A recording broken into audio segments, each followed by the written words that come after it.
Good afternoon. Welcome to Home Sweet Gardens. If this is your first time being here, welcome. Please click the subscribe button and like the video if you like it with a thumbs up, and hit the notification bell so you can be notified when we put up a new video. If you're not new here, then welcome back and we appreciate it. Today I want to talk to you about preserving herbs. It's pretty warm outside. It's June 21st. It's about 80 some degrees outside. Not bad if you're just sitting, but to be in full sun, which is where my garden is, gets a little warm. So I try to find some other things to do during the day, and then go out in the garden early morning or late evening to take care of my garden chores. So I've got a couple of different things here that I want to share with you. You ready? Let's get started. Okay, so I've got oregano and thyme that I have dried. There's a few different ways that you can dry your herbs. You can use a dehydrator, which I have a really good one. It's called an Excalibur, and I'll put a link to it down below. It's large. It's one of the bigger ones, so I don't use it if I only have a little bit to do. It's nice, though, because you can just put your herbs or whatever you're drying in it in all the racks, set the timer and the temperature and everything else that you want, and then push start and walk away. And when it's done, you come back and poof, there it is. You can take things like your oregano, your thyme, and you can take the stems and tie them up in your house somewhere, the kitchen or wherever you want, which is kind of neat because they smell very nice as they're drying. And then when they're done, take them down and take care of them. You can set them out on a rack kind of thing. I have these little contraptions. I was trying to figure out how I could dry them. The racks behind me have a lot of holes in them so that they would fall through and make a mess. So I was trying to figure out how to have them there, how to dry them with minimal maintenance. I didn't want to have to dig the dehydrator out. And I found these, which are actually little tents for food, like if you're going on a picnic. So you'd have your food and you just set it over it, and that keeps the bugs out.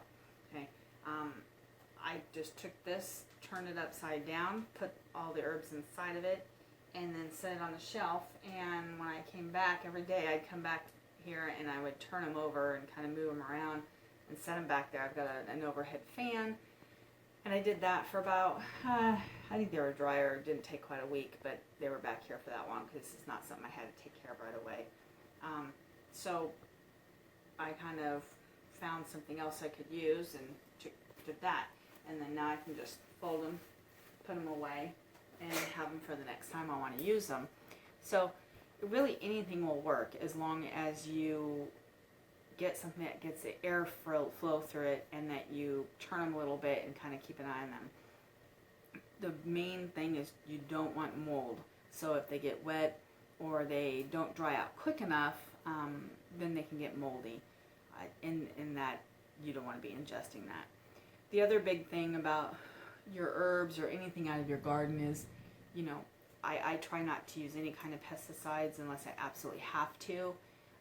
But if you do spray things on your gardens, just make sure that you rinse them really well before you use them. I typically rinse everything anyway, just because I want to make sure that there's no bugs and other things, dirt and stuff that are in it. But I don't ever spray my herbs anyway. I've never had any trouble with pests, knock on an aluminum table here. But so just make sure that you rinse them really well before you eat them or dry them or prepare them to store. Okay, so let's talk about how to prepare them to keep. Okay, so I've already done a little bit here. I have, again, like I said, herb and thyme. So when you have it on the stem, once you're done, you take that stem and you just strip the leaves off. Now, you can use the stems, I imagine. I never do, and I don't know, I just never have. So, but I basically just take and strip off the leaves and put them in my little pile, and then throw away the sticks and stems. See? And I don't really mess with the top. They get all wadded up, and I've got so much of it that it doesn't really make much difference. can usually trim my herbs about at least once a month. I cut them way back, and I have so much of it that I end up giving a lot of it away. Like I take some over to my neighbor. I take some to work a lot of times and give them away to people. I just, I like to do that. Not everybody has access or the know-how or the space, whatever to do it. And I'm fortunate to have all that, so I don't mind sharing. Okay, so once you get your herbs off of the stems, like so, and I've gotten quite a pile here that I've already done, there's a couple different ways you can do this. You can simply take some in your hand and do this with it. See? And that's what you consider coarsely ground. Depending on what you're using it for, depends on how ground up you have to have it. If you're making like a pesto sauce kind of thing, then you might want to keep it a little bit thicker. Or if you're wanting it as a garnish on top of something, or maybe in a soup, it doesn't necessarily have to be ground up to powder. You're really thinking about how you would end up using it. Something like this, you're not going to want to have it in something, a thin sauce, obviously. Now, they have these, which are cool. They're called herb scissors, herb shears. I think these came off of Amazon. They're pretty intimidating looking little boogers. But anyway, so you can take those, and a lot of people take them with something on the stem and just do this with it. Of course, then you're getting the stem in there as well, but like I said, you can use the stem. There's nothing wrong with it. And they come with a little plastic sleeve, which is kind of nice to store. You can also use a mortar and pestle. I got this one off of Amazon. It's marble. There's all different kinds, sizes. You can get giant ones, little ones, whatever. I have this one. I also have what's called a coffee grinder. I'm sure you guys have heard of it. Mine is a portable. The cord retracts inside of it, and you can stick it in there and just, and push a button and pulse it, and you can make it kind of coarsely ground. You can make it powder, however you want to do it. That works really, really well. But if you're going to use mortar and pestle, I've done some already.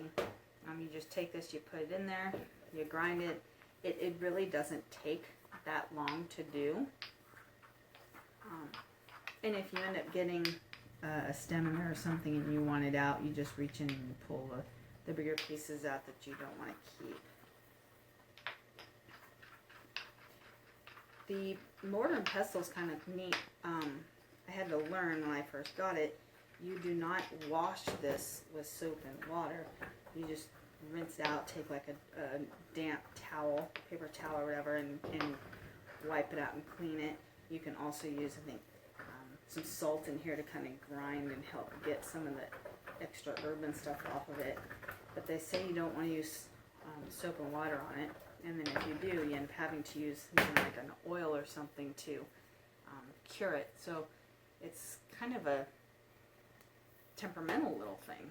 So this is my oregano after I have put it in the mortar and pestle for just a little bit.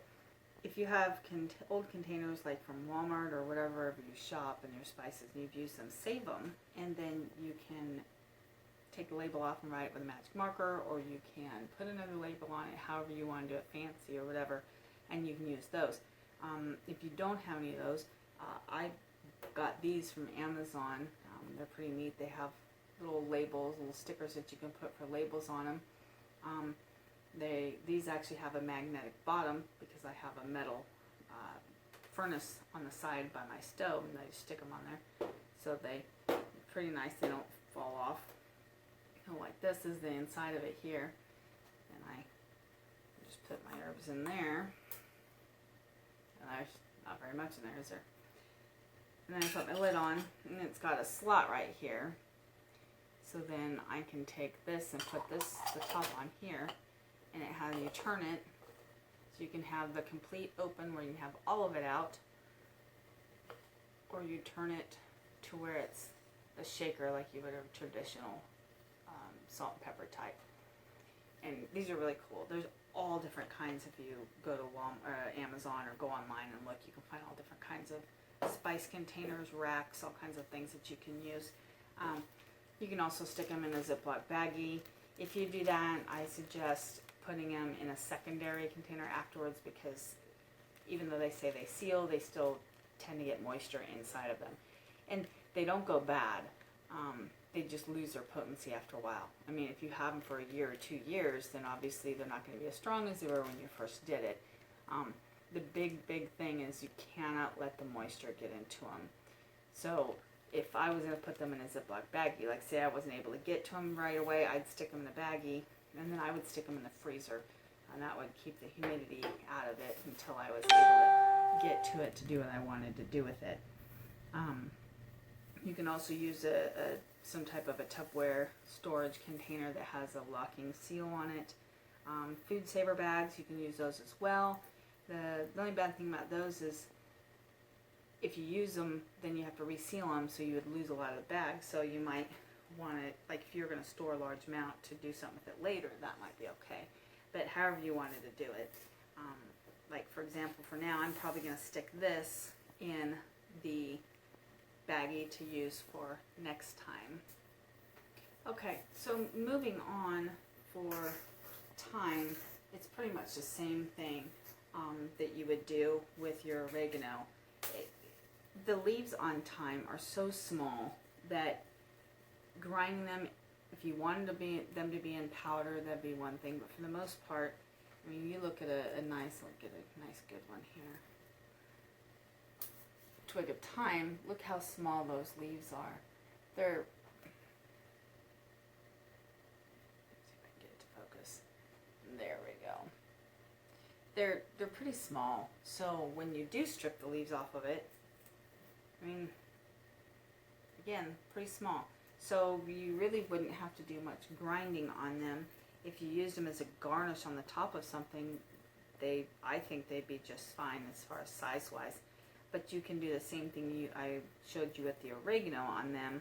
It's just taking them and doing this in your hands, and that's pretty much going to get them pretty ground up. So that's all I have to share with you with those. For the most part, any of the herbs that you use, you will do. It's the same process for drying them.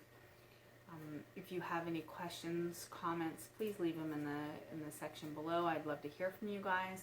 If there's anything else you'd like to know how to do or would like to see a video on, again, leave it in the comments and I'll see what I can do for you. I really appreciate you coming and viewing and visiting my channel. And until next time, happy gardening.